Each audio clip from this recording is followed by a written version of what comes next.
টমি বাবা তাড়াতাড়ি উঠে যেও, আমি অফিসে চলে যাচ্ছি বাবা। ছেলেটাকে তো একা একা রেখে এলাম, কি যে করে, তাড়াতাড়ি অফিসে যেতে হবে। পাপা তো কিছুই নাস্তা বানিয়ে যায়নি, আমি দুটো ডিম সিদ্ধ করে খেয়ে নিব। এই ডিম দুটোকে সিদ্ধ হতে দিই। এই ডিম দুটো নিয়ে আমি চুলায় বসিয়ে দিলাম। এবার ডিমগুলো হতে থাক, আমি একটু গেম খেলে নিই।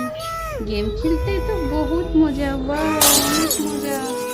কিন্তু এ কি হয়ে গেল, আগুন ধরে গেল। বাবা তুমি কোথায়? বাবা আমাকে বাঁচাও। টমি বাবা, এটা কি হয়ে গেল? ওই ফায়ার সার্ভিস, আগুন ধরে গিয়েছে, প্লিজ আপনারা সবাই এসে আমার বাচ্চাটাকে বাঁচান প্লিজ। কি হলো এটা টমি বাবা? অনেক কষ্ট করে বাচ্চাটাকে উদ্ধার করলাম, বাবারে কি আগুন।